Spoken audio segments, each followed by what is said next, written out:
Sandeep Warrier vote ചെയ്യാൻ വരുന്ന വല്ലതും ആണോ?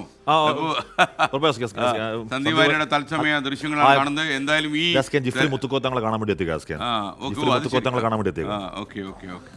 സമസ്ത ഭരണഘടന കൊടുക്കുകയാണ്.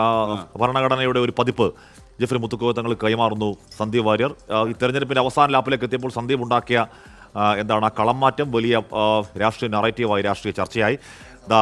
ജിഫ്രി മുത്തുക്കോയ തങ്ങൾക്ക് സന്ദീപ് വാര്യർ ഒരു ഭരണഘടനയുടെ കോൺസ്റ്റിറ്റ്യൂഷൻ ഓഫ് ഇന്ത്യയുടെ ഒരു എന്തെങ്കിലും പ്രതീകമാണോ?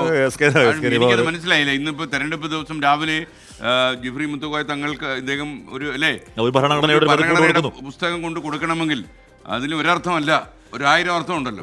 ഉറപ്പായും ഈ കഴിഞ്ഞ ലോക്സഭാ തെരഞ്ഞെടുപ്പിൽ ഭരണഘടന എന്ന് പറയുന്നത് വലിയ ഒരു പൊളിറ്റിക്കൽ ടൂൾ, ഒരു രാഷ്ട്രീയ ആയുധം പോലെയൊക്കെ ഉയർത്തി കാണിച്ചാണ് പ്രതിപക്ഷം. ഭരണഘടന അട്ടിമറിക്കാൻ പോകുന്നവരാണ് ബി ജെ പി എന്ന ആരോപണം ഉയർന്നതാണ്.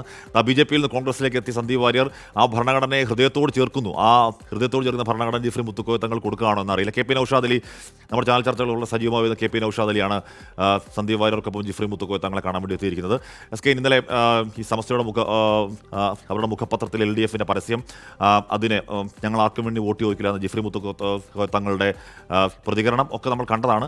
അതിന് തുടർച്ചയായി രാവിലെ തന്നെ സന്ദീപ് വാര്യർ ജിഫ്രി മുത്തുക്കോയ തങ്ങളെ കാണുന്നു. ഇന്നലെ NSS ആസ്ഥാനത്തെത്തി ജി സുകുമാരന്മാർ കൂടിക്കാഴ്ച നടത്തിയിരുന്നു.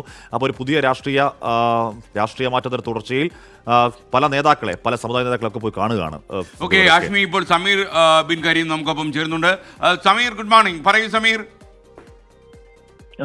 കോൺഗ്രസിലെത്തിയതിനു ശേഷം സന്ദീപ് വാര്യർ ഇപ്പോൾ സമസ്ത അധ്യക്ഷൻ ജിഫ്രി മുത്തുക്കോയ തങ്ങളെ സന്ദർശിക്കുകയാണ്. അദ്ദേഹത്തിന്റെ കൊണ്ടോട്ടി കീഴ്ശ്ശേരിയുള്ള വസതിയിലെത്തിയാണ് ഇപ്പോൾ സന്ദർശനം നടന്നുകൊണ്ടിരിക്കുന്നത്. KPCC സെക്രട്ടറി KP നൗഷാദ് അലിയും അദ്ദേഹത്തോടൊപ്പം ഉണ്ട് എന്നുള്ളതാണ് എടുത്തു പറയേണ്ടിയിരിക്കുന്ന ഒരു കാര്യം. ഏതായാലും കഴിഞ്ഞ ദിവസം പാണക്കാട് സാദിഖ് അലി തങ്ങളെ ഈ സന്ദീപ് വാര്യർ സന്ദർശിച്ചതിന് പിന്നാലെ മുഖ്യമന്ത്രി അടക്കമുള്ളവർ രൂക്ഷമായ വിമർശനവുമായി രംഗത്ത് വരുന്ന ഒരു സാഹചര്യം ഉണ്ടായിരുന്നു. അതിന് പിന്നാലെയാണ് കോൺഗ്രസ് ഇപ്പോൾ മുഖ്യമന്ത്രിയുമായിട്ട് തന്നെ ഏറെ അടുപ്പം കാത്തുസൂക്ഷിക്കുന്ന സമസ്ത നേതാവായിരിക്കുന്ന ജിഫ്രി മുത്തുക്കോയ തങ്ങളെ കൂടി സന്ദർശിക്കാൻ എത്തിയിരിക്കുന്നത്. അതിൽ ഏറ്റവും പ്രധാനപ്പെട്ട കാര്യം, ഇനി ഈ സന്ദീപ് വാര്യരുടെ സന്ദർശനവുമായി ബന്ധപ്പെട്ട് ഇനി എന്തായിരിക്കും മുഖ്യമന്ത്രി അടക്കമുള്ള ഒരു വിമർശനം എന്നുള്ളതാണ് എടുത്തുകൊണ്ടിരിക്കുന്ന ഒരു കാര്യം. കാരണം ജിഫ്രി തങ്ങൾ അടക്കമുള്ളവർ വിമർശിക്കുമോ എന്നുള്ള ഒരു ചോദ്യവും ഇതിന്റെ ഭാഗമായി നിലനിൽക്കുന്നുണ്ട്. അങ്ങനെ ഒരു പ്രതിരോധം തീർക്കുക കൂടി ലക്ഷ്യമിട്ടാണ് ഇത്തരത്തിൽ ഈ ജിഫ്രി മുത്തുക്കോയ തങ്ങളെ കൂടി സന്ദീപ് വാര്യർ സന്ദർശിക്കുന്നു എന്നുള്ളതാണ് നമുക്ക് മനസ്സിലാക്കാനായിട്ട് കഴിയുന്നത്. ഏതായാലും അല്പസമയം മുന്നേ എത്തിയാണ് ഇപ്പോൾ സന്ദർശനം നടത്തിക്കൊണ്ടിരിക്കുന്നത്. നേരത്തെ തന്നെ മുൻകൂട്ടി തയ്യാറാക്കിയാണ്, അല്ലെങ്കിൽ ഷെഡ്യൂൾ പ്രകാരമാണ്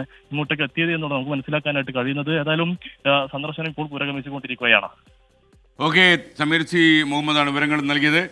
യൂട്യൂബിലെ 1-2 സമീർ ബിൻ കരീമാണ് വിവരങ്ങൾ നൽകിയത്. ഷൈനി ചിത്ര പറയുന്നു, എന്തൊക്കെ കാണണം, നമ്മുടെ കണ്ണ് തുറന്നു പിടിച്ചാൽ നമുക്ക് കാണാൻ ഒരുപാട് കാര്യങ്ങളുണ്ടല്ലോ. റാഫി ബെനിയാസ്വരം ജനങ്ങളെ വഞ്ചിക്കുന്ന ഈ പരിപാടി ആദ്യം ഒഴിവാക്കണം എന്നാണ് പറഞ്ഞത്. ഏത് പരിപാടിയാണ്? നമ്മുടെ ഈ മോർണിംഗ് പരിപാടിയാണോ അതോ ഇനി തെരഞ്ഞെടുപ്പ് പരിപാടിയാണോ? എന്താണ് ഒഴിവാക്കണമെന്ന് താങ്കൾ പറഞ്ഞത് വ്യക്തമല്ല. നയം വ്യക്തമാക്കിയാൽ നമ്മൾ കൂടി ചിലപ്പോൾ ചില നയങ്ങൾ വ്യക്തമാക്കിയെന്ന് പറയും.